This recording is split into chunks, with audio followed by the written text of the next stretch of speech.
Hello everyone, কেমন আছো সবাই? আজ রবিবার, এখন বাজে দুপুর 2:15 কাছাকাছি। আমরা রেডি হয়েছি একটা নিশিপ্রহরে প্রসাদ নিতে যাওয়ার জন্য। আর আজকেই দেখো একটা অষ্টম প্রহরের কার্ড হাতে পেলাম। এই জানুয়ারির লাস্টের দিকে আমাদের এখানে অষ্টম প্রহর আছে। তো এখন ছেলে মেয়েও রেডি হয়েছে। রাজবাবুর জন্য একটু লেট হয়ে গেল। তো এখন এই যে রিক্সা ধরে আমরা যাব। তবে তোমাদেরকে বারবার একটা কথা বলেছি যে আমরা মুম্বাইয়ে থাকি ঠিকই, কিন্তু সারা বছরে অনেকবারই কিন্তু ঠাকুরের নামগান শোনার আর প্রসাদ পাওয়ার সৌভাগ্যটা আমাদের হয়ে থাকে। তবে আজকে যেখানে এসেছি এখানে না আমি খুব একটা আসি না, মনে হচ্ছে এটা প্রথম বছর আসলাম। তবে মেয়েদের লাইন আলাদা, ছেলেদের লাইন আলাদা। এসে দেখছি প্রচণ্ড ভিড় হয়েছে, যেহেতু রবিবার। তো বাবু আমাদের সাথে দাঁড়িয়েছিল, তারপর আবার পাপার সাথে দাঁড়ালো। যাই হোক, এই যে প্রসাদ নিয়ে নিয়েছি, আর প্রসাদে অনেক কিছুই ছিল। ঠাকুরের প্রসাদ মানে কতটা সুস্বাদু হয় তোমরা তো জানোই। প্রসাদ নেওয়ার পর এখন আমরা ঠাকুরের দর্শন করতে চলে আসলাম। তোমরাও একটু দর্শন করে নাও।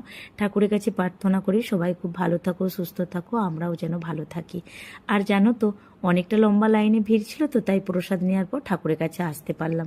পাশে একটা কালী মন্দির ছিল, যেহেতু দুপুরের সময় মন্দিরটা না বন্ধ করা ছিল, তাই দূর থেকে হাত জোড়ো করে প্রণাম করে নিলাম মাকে। এখন বাড়ি ফিরে যাব, যেহেতু আমরা গাড়ি নিয়ে আসি না, তাই এখন একটু পায়ে হেঁটে আসছি, অটো রিক্সা ধরে বাড়ি ফিরবো। ঠান্ডার দিন ঠিকই, তবুও যখন প্রসাদ নিচ্ছিলাম বেশ গরম লাগছিল আজকে। বাড়ি আসতে আসতে প্রায় 4টা বেজে গেছে। তো এখন একটু আমরা রেস্ট নেবো, তারপর চা খাবো। এখন প্রায় 6টা সাড়ে 6টার মতো বাজে। এই যে বাপিকে এখন রাজবাবু বলেছে যে বাপি একটু চা বানাতো, ছেলে দৌড়ে এসে চা বানানো শুরু করেছে। সানাকে আজকে বানাতে দেবে না।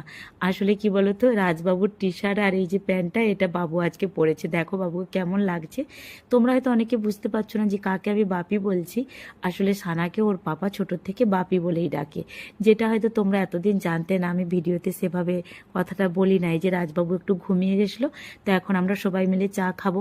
তবে জানো তো, বাবু না কি অপূর্ব চা বানানো শিখে গেছে। আজকে চাটা তো বাবুই বানালো। মাঝে মাঝে বাবু কিন্তু চা বানায়, তবে কি একটু ছেঁকে টেকে আমাদেরকে নিতে হয়। যাই হোক, আজকে আসি, টাটা।